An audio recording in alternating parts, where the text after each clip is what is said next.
భారత రాజ్యాంగ నిర్మాత, బహుముఖ ప్రజ్ఞాశాలి, ప్రపంచ మేధావుల్లో ఒకరిగా గుర్తింపు పొందిన డాక్టర్ బాబాసాహెబ్ అంబేద్కర్ 134వ జయంతి వేడుకలు శ్రీకాకుళం నగరంలో ఆర్ట్స్ కళాశాల ఆవరణలో స్టార్ వాకర్స్ క్లబ్ ఆధ్వర్యంలో సోమవారం ఘనంగా నిర్వహించారు.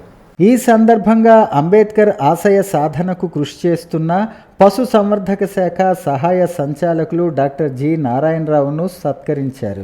ఈ సందర్భంగా వాకర్స్ ఇంటర్నేషనల్ ప్రతినిధులు గేదెల ఇందిరాప్రసాద్, గుడ్ల సత్యనారాయణ, పీజీ గుప్తా, శాసపు జోగినాయుళ్లు మాట్లాడుతూ అణగారిన, బడుగు, బలహీన, దళిత, బహుజన వర్గాల ఆశాజ్యోతి, న్యాయ కోవిదులు, భారత రాజ్యాంగ నిర్మాత, స్వాతంత్ర భారతదేశ మొట్టమొదటి న్యాయశాఖ మార్చులు డాక్టర్ బాబాసాహెబ్ అంబేద్కర్ సమాజానికి అందించే సేవలు చిరస్మరణీయమని, భారతదేశ ఉనికి ఉన్నంత వరకు ఆయన రాసిన రాజ్యాంగం వర్ధిల్లుతుందని, అంబేద్కర్ ఆనాడు ముందు చూపుతో రాసిన రాజ్యాంగం నేడు ఈ దేశానికి శ్రీరామ రక్షగా నిలుస్తుందని అన్నారు.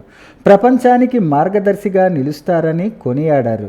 అంతకన్నా ముందు ఆర్ట్స్ కళాశాల ఆవరణలో ఉన్న అంబేద్కర్ విగ్రహానికి పూలమాలలు వేసి ఘనంగా నివాళులర్పించారు.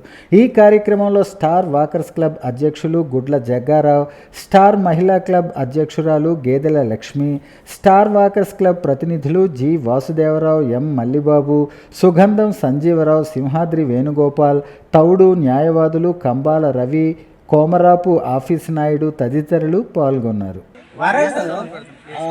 నాలెడ్జ్ డే, ప్రపంచ నాలెడ్జ్ డే. ఇక్కడ నాట్ ఓన్లీ మన ఇండియాలోనే అంబేద్కర్ను స్మరించుకోవడం లేదు, ప్రపంచం మొత్తం మీద ఈ రోజు అంబేద్కర్ను స్మరించుకుంటున్నారు.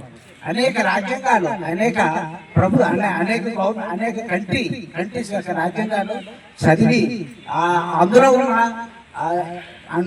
ముఖ్యంగా చెప్పాలంటే మన భగవద్గీత కూడా పూర్తిగా సంస్కృతం నేర్చుకొని చదివి అందులో కూడా కొన్ని ముఖ్యమైన మంచి పాయింట్స్, ఆ పాయింట్స్ మన రాజ్యాంగంలో పొందుపరిచారు. అదేవిధంగా 298 ప్రకరణాలతో ఇప్పుడైతే 448 ప్రకరణాల ఆర్టికల్స్ మన వాళ్ళు అనేక విధాలుగా దాన్ని తర్జుమా చేశారు.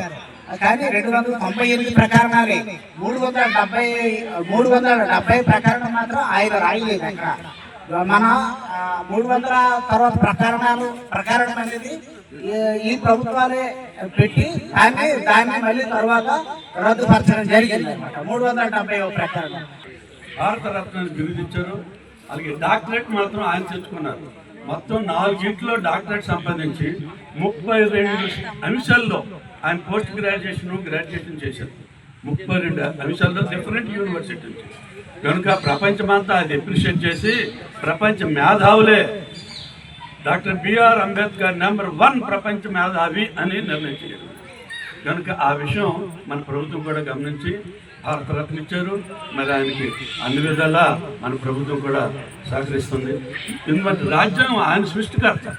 అది నెక్స్ట్ మన రాజ్యాంగాన్ని కొత్తగా ఇండిపెండెన్స్ వచ్చిన దేశాలు అవి ఈ రాజ్యాంగాన్ని ముందు పెట్టుకొని దీన్ని స్ఫూర్తిగా వాళ్ళ రాజ్యాంగం తయారు చేసుకొని వాళ్ళు కూడా ఈ రాజ్యాంగాన్ని స్ఫూర్తిగా తీసుకుంటారు.